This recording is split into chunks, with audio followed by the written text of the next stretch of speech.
Madam IUI అంటే ఏంటి? Hi, I'm doctor Praveenya, consultant gynaecologist, Behra hospitals, Vizag.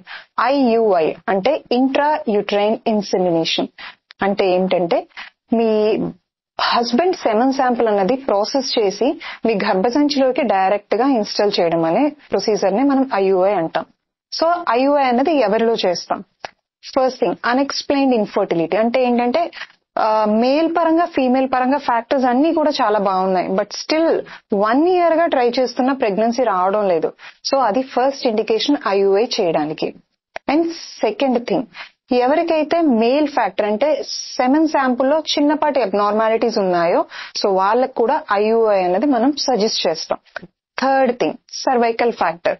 అంటే లేడీలోని ఎవరికైనా గర్భసంచి ముఖద్వారానికి సంబంధించి ఏమైనా సమస్యలు ఉన్నా వాళ్ళకి కూడా ఐయుఐ అనేది సజెస్ట్ చేస్తాం. నెక్స్ట్, ఐయుఐ వల్ల వచ్చే బెనిఫిట్స్ ఏంటి? సో ఐయుఐ చేయడం వల్ల ఎప్పుడైతే సెమన్ శాంపుల్ అన్నది వాష్ చేసి అందులోని డెబ్రిస్ అంతా కూడా తీసేసి ఫ్రెష్ సెమన్ శాంపుల్ అన్నది మనం ఇంజెక్ట్ చేస్తాం కాబట్టి సెమన్ అబ్నార్మాలిటీస్ అన్నిటిలో కూడా ఐయుఐ అనేది ఒక గుడ్ ప్రొసీజర్. సెకండ్ థింగ్, ఎప్పుడైతే గర్భసంచి ముఖద్వారానికి రిలేటెడ్ సమస్యలు ఉంటాయో అలాంటి సమయంలో ఐయుఐ చేసినట్టయితే సర్విక్స్ అనేది బైపాస్ అవుతుంది. సో ప్రెగ్నెన్సీ వచ్చే ఛాన్సెస్ దీనివల్ల ఎక్కువయ్యే ఛాన్సెస్ ఉంటుంది. కాంట్రా ఇండికేషన్స్ అంటే ఎవరిలో ఇది చేయకూడదు. ఫస్ట్ థింగ్, ట్యూబ్స్ బ్లాక్ అయి ఉంటాయి.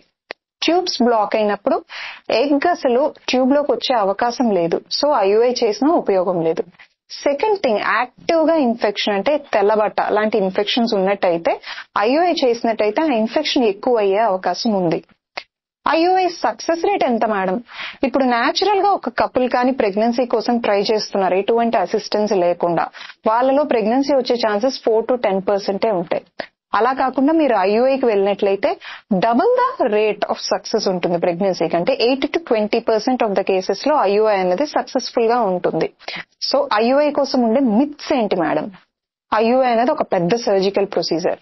No, IUI is a simple procedure. అసలు ఎనస్థీషియా కూడా అవసరం లేదు. సెకండ్ థింగ్, ఐయుఐ అయిన తర్వాత బెడ్ రెస్ట్ కావాలా మేడం? నో, ఐయుఐ అయిన తర్వాత మీరు నార్మల్ గానే వర్కింగ్ అయితే ఆఫీస్ కి కూడా వెళ్ళొచ్చు. ఐయుఐ చేయించుకోవడం వల్ల ఫర్దర్ గా ఏమైనా మనకి డిసడ్వాంటేజెస్ ఉంటాయా? No, IUI is always a safe procedure. Madam IUI అయిన తర్వాత కలవచ్చా? ఎస్, ఐయుఐ అయిన తర్వాత సెక్షువల్ ఇంటర్కోర్స్ చేయొచ్చు. So IUI is not a danger or a big procedure. It is a simple procedure. Thank you.